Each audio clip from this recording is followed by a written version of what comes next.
Hi, and welcome to week 2 of Music Appreciation. I'm Arthur, and I'm excited to tell you more about music this week. The different instruments that make music is our topic this week. We'll take a look at all the different instruments in the orchestra just to give you an overview, starting with the voice. Now, throughout history, singing has been a most widespread and familiar way of making music. The ability to put words with a melody is something only a voice can do. The singing voice can be difficult to control, however. More air is required to sing than to simply speak. Also, maintaining a steady pitch can be difficult. And it's even more difficult at the extreme high and low parts of the singer's range. In other words, just because everyone has a voice doesn't mean singing comes naturally to people. Some seem to have a natural talent for it, while others struggle for years to improve their technique. There are 4 basic voice ranges, from highest to lowest: soprano, alto,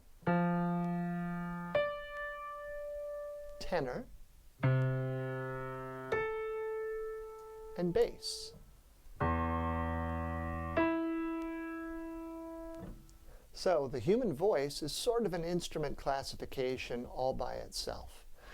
The modern symphony orchestra contains several sections of instruments.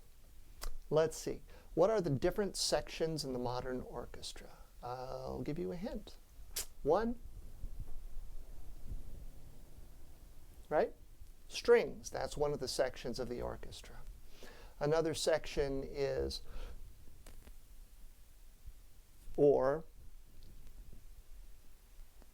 woodwinds, right? Containing the piccolo and the flute and some others. We'll take a look at them today. Good. What's next? Or the brass section, right? 3 down. What's left?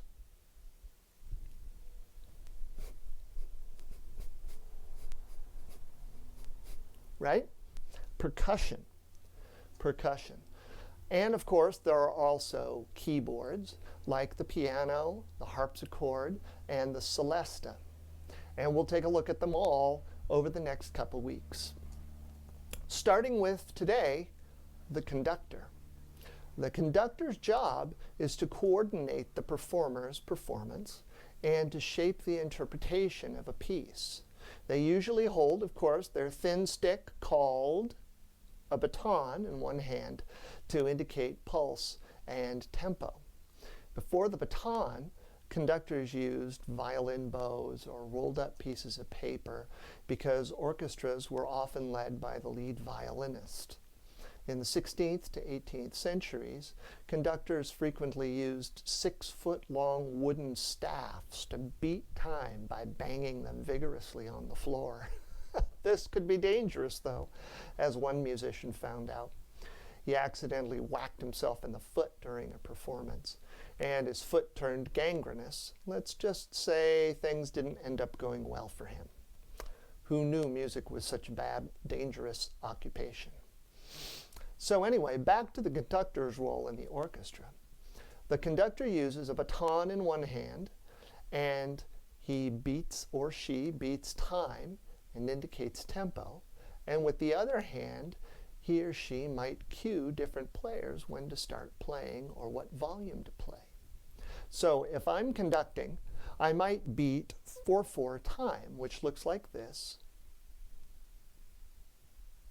1, 2, 3, 4, or 3/4 time, 1, 2, 3, 1, 2, 3, or 2/4 time, 1, 2, 1, 2, 1, 2, okay? So if I want the ensemble to play loudly, I might conduct with broad gestures like this. And if I want the ensemble to play quietly, then I'd use a small pattern like this. Furthermore, if I want the group to play in a flowing manner, then I conduct legato style. Or if I want things choppy and staccato,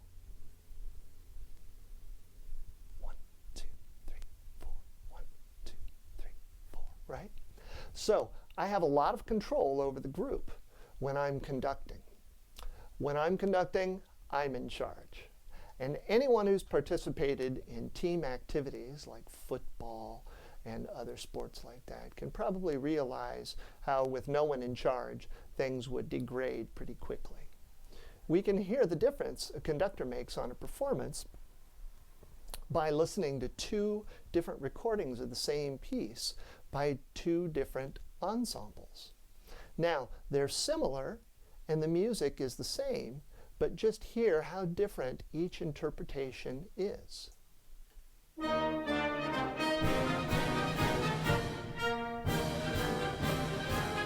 This one is a more common tempo, and the cymbals are pretty prominent, as you notice. This conductor chooses to accent the first note of the phrase. It's going to come around again, you'll hear it.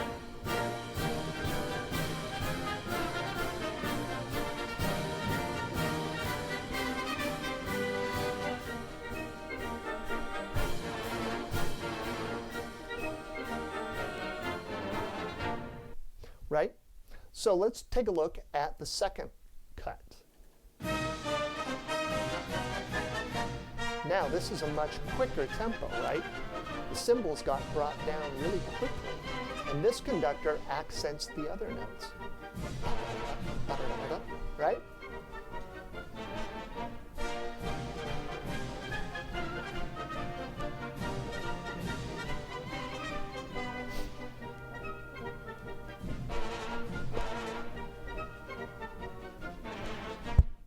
Okay, so I'm going to play the first one again, and this time I want you to conduct the band. This is going to be 2/4 time, which looks like this, of course.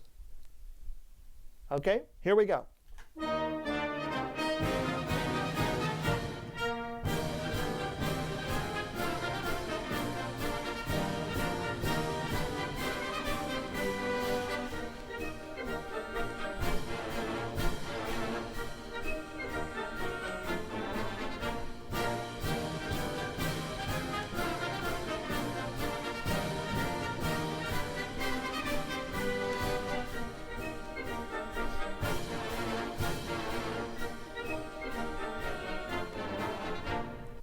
So, it's not too difficult, is it? But even for that little bit, you can see it's a bit tiring. You can see why conductors have to worry about rotator cuff injuries. Really. You just conducted for about 30 seconds. You can imagine what it's like to conduct an hour's performance with both hands. So, I've been talking about the different instruments in the orchestra this week, starting with the human voice and the person that directs them all, the conductor. It's time to move on to the string section. Generally, in the string section, we've got the violin, viola, cello, and the double bass. Now, each one is larger than the last, as you probably know, and the playing position is different for the larger ones. You can imagine someone trying to hoist a cello up on their chin to play. That's not going to happen. So, very big instruments, some of them. They have to be played on the floor. String instruments can make a lot of different sounds and effects, like a glissando, where you slide your finger on one string from one pitch to the other while you bow. It sounds like this.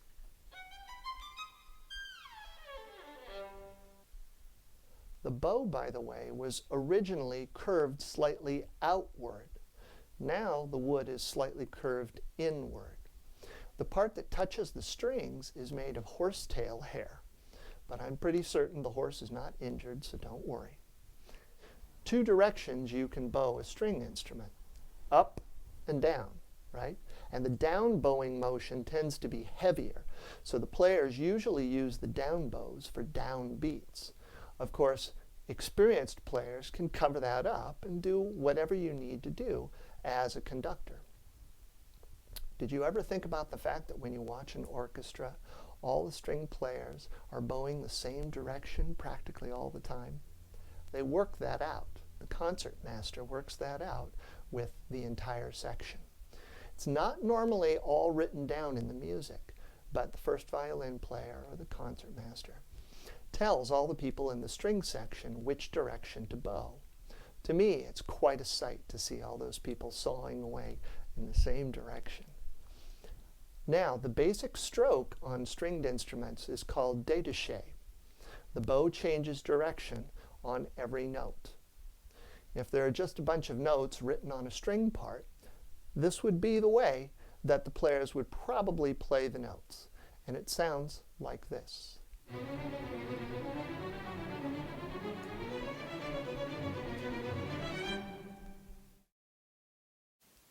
You can play very close also to the bridge of the instrument, where that thin little piece of wood that holds up the strings is.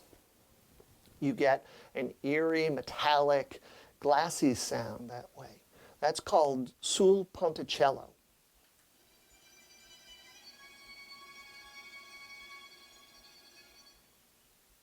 Creepy. For the next one, the player turns the bow over and actually plays the strings with the wood part of the bow. It's called col legno. I understand from one string player that if there's any of this kind of bowing in a piece, the player just brings a dowel or a piece of junk wood with them to the gig because they don't want to wreck their prized bow using it that way. You have to realize that the string player can easily sink $25,000 on a bow alone. The instruments are much more expensive than that. A friend of my family is a professional violinist in an orchestra. In the orchestra, the instrument that he plays on is on loan from a foundation.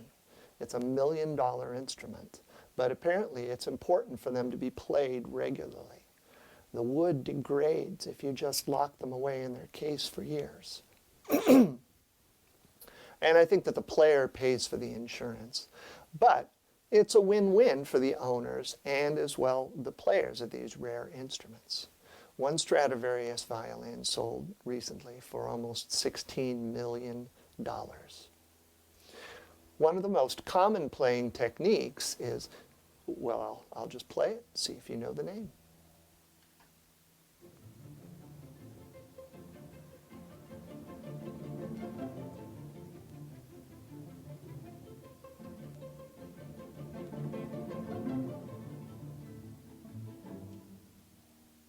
So what is it? Pizzicato, right? Now it's time to hear a little bit of one of my most favorite tunes. You tell me the name afterward.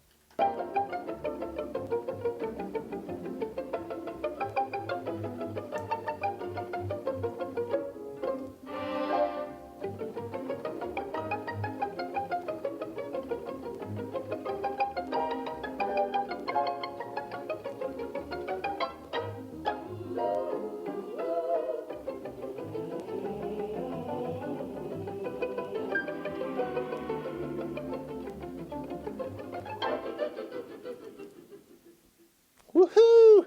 I love that song. All right, another really neat effect you can get on string instruments is harmonics. If you finger a string lightly at the right place while you bow, then you'll get an overtone that's higher than the normal note. It's a very neat sound.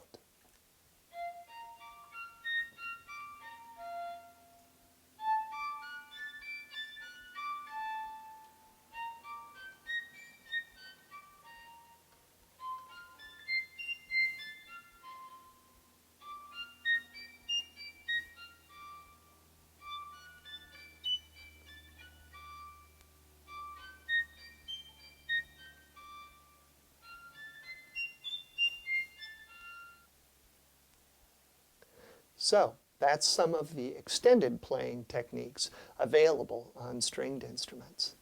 There are more, but we don't need to spend any more time on it. There are 4 main instruments in the string family. From the smallest to the largest, what are they?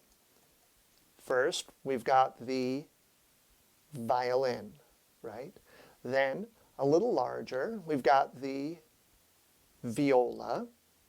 Next is the cello. And finally, the double bass, or the bass. Okay, let's quickly listen to a little bit from each one of these instruments.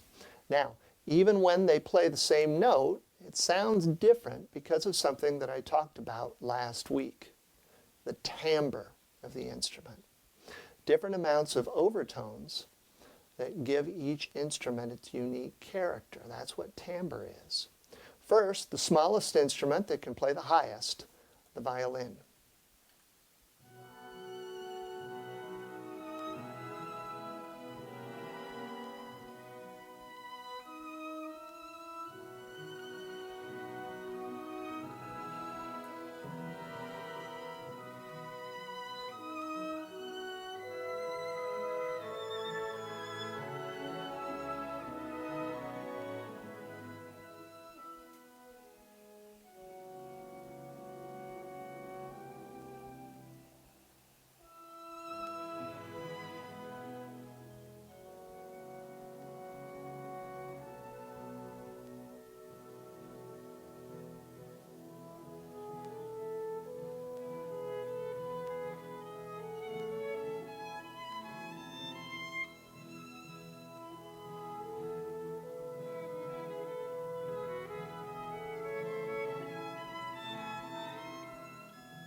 Next, a little larger and with a deeper tone, the viola.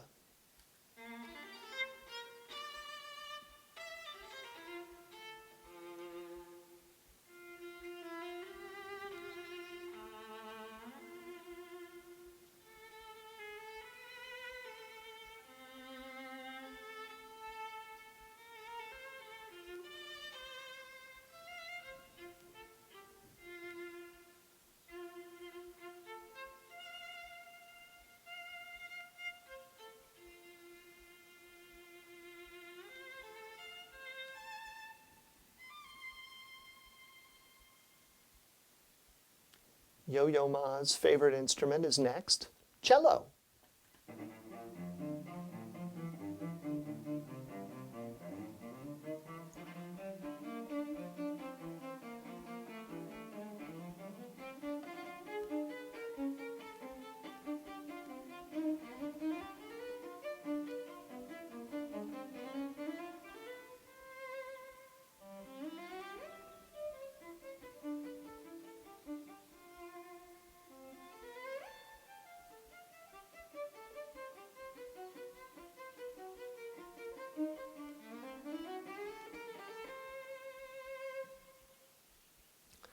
And the most difficult instrument to fit on an airplane, the bass.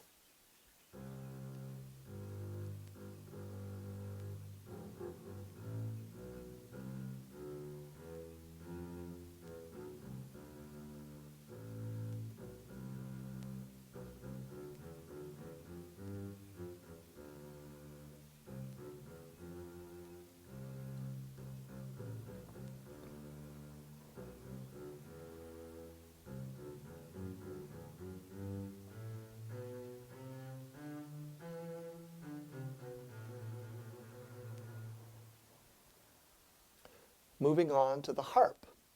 The harp is apparently a pain in the butt, frankly. Don't get me wrong, it sounds beautiful, but it requires tuning of each of its 47 odd strings before every performance.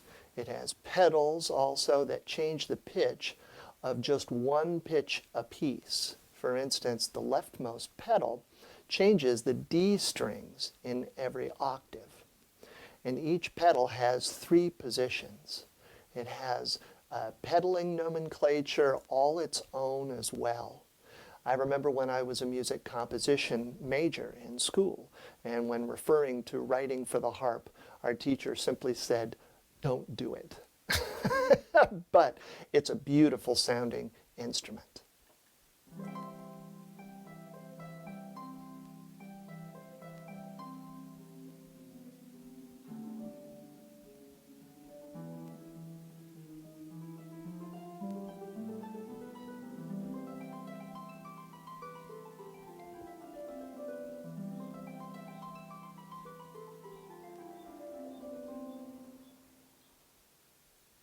So, That's the string section. Moving on to the woodwinds, my own personal favorite. Now, I happen to play flute, clarinet, and saxophone myself, all part of the woodwind section. And I also played oboe in junior high school for 8 of the longest weeks of my life. The word woodwinds is just a convenient term for this section rather than really an accurate description of the instruments. At some time or other, most of the instruments in this section were actually made of wood, but now materials have changed for several of them. I'm going to tell you the name of a woodwind instrument, and I'd like you to tell me what you think it's made of, mostly. And I'm not talking about the student model instruments. This is the pro level stuff. All right? Flute is first. What's a flute made of? Metal. Silver is the most common, but expensive ones are gold or even platinum. What's a clarinet made of? Wood, often grenadilla. What's a saxophone made of? Metal, normally brass. What's an oboe made of? Wood, also often grenadilla. I've mispronounced that word for 40-some odd years. I always thought that it was grenadilla. So I learn something new every day as well.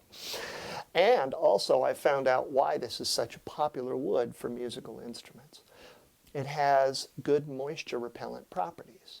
This is very important for a woodwind instrument because you breathe into it as you play, and so there's a gradual accumulation of moisture from your breath that collects inside the instrument. Woodwind players are always having to swab out the insides of their instruments, sometimes even in the middle of a performance. So it's nice when the instrument itself isn't capturing that moisture.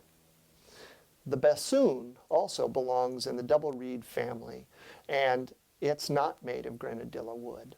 Normally it's made of maple. So back to the flute. It's frankly my favorite instrument. I'll just say that now. Why? Well, I like the sound, and it's not too loud volume-wise. It's capable of being lyrical, like in this famous passage from Debussy's Afternoon of a Faun.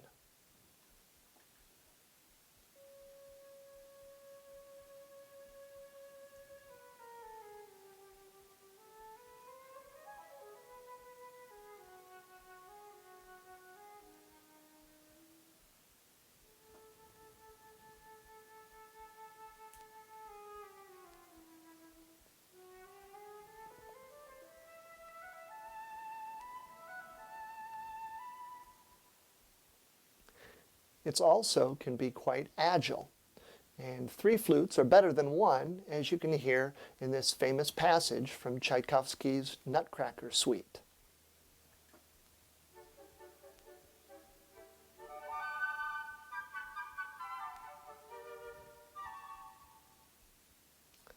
And then there's flutter tonguing. To flutter tongue, you basically purr as you blow into the instrument, like give it a try. Right? And here's a passage with flutter tonguing.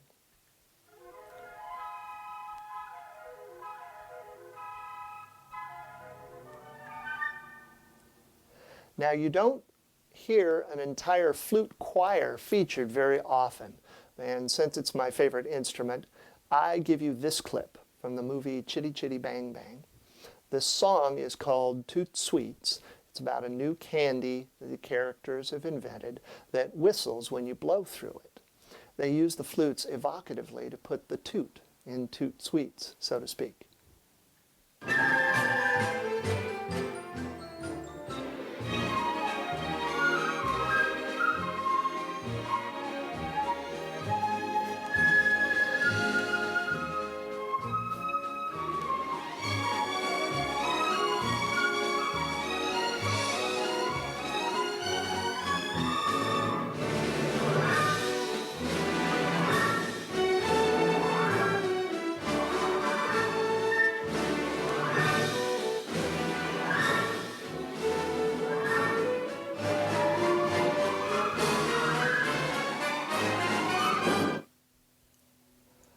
So I've taken a lot of time on the flute because it's an instrument that I really enjoy.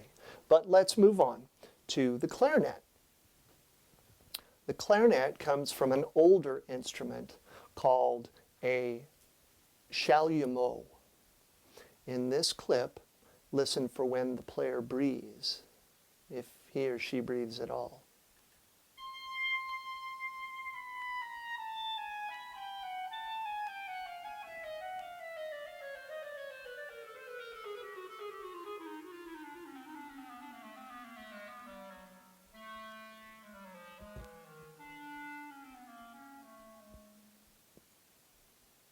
Sounds like I only heard one breath in there. That's pretty good. The clarinet sounds pretty much the same in the low, the middle, and the high registers. Now, tell me, how does this next clip make you feel?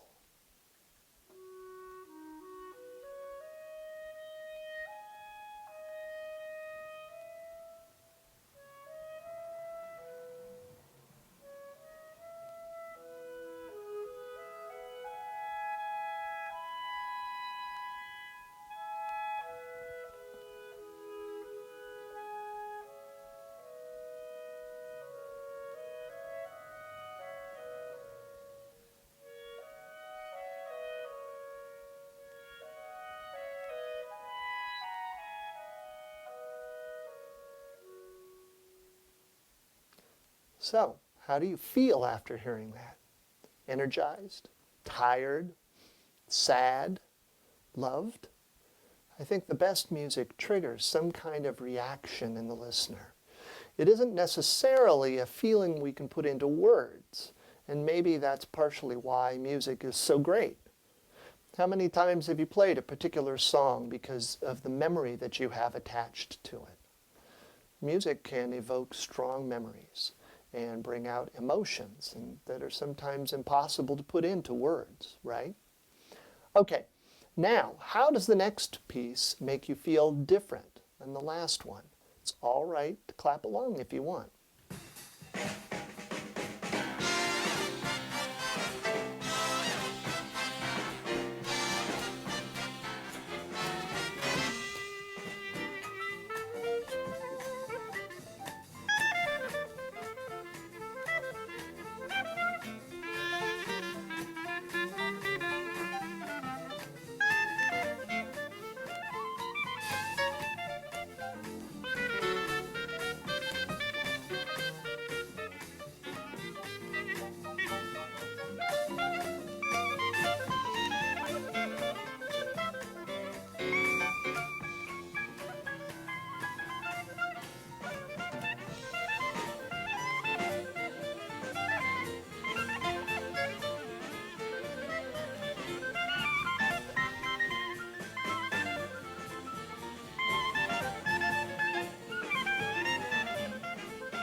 That is a pretty exciting piece, right? But what makes it so? What is it that makes that an exciting piece? We're going to go into that later, but a few aspects are the tempo. The tempo, it's fast. Another thing is the volume. The volume, it's louder, right? The density. Now that's a weird term having to do with music. What I'm talking about is the more notes per second, we could say. More instruments playing at the same time, filling up more of the space. There's less air in between, in the middle of the music. And also the key. It's in a major key, so it sounds happy to our ears. Now, like I said, the very first week, music appreciation isn't about just showing you new concepts. It's about pulling back the curtain and letting you see what's happening in the background. It's interesting to me to see how tempo, volume, timbre, and all the other aspects of music work together and affect you. I've got one more clip of clarinet for you. This is klezmer, a Jewish music form. It's meant to imitate the human voice with laughing and weeping. See if you can hear some of both of those in this cut.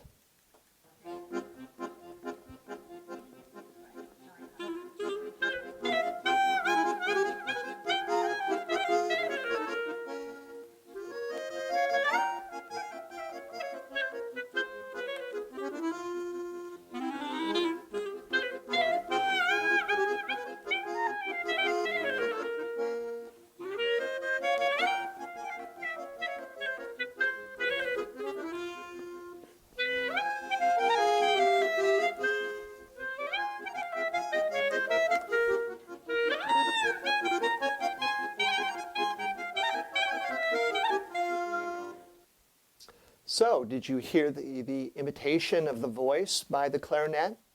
Those bends in the pitch can be done with a combination of two techniques, loosening the embouchure and also sliding the fingers gradually off the keys. So, we're about out of time. I'll see you next week, and we'll start with the rest of the clarinet section. We'll move on to the other woodwinds.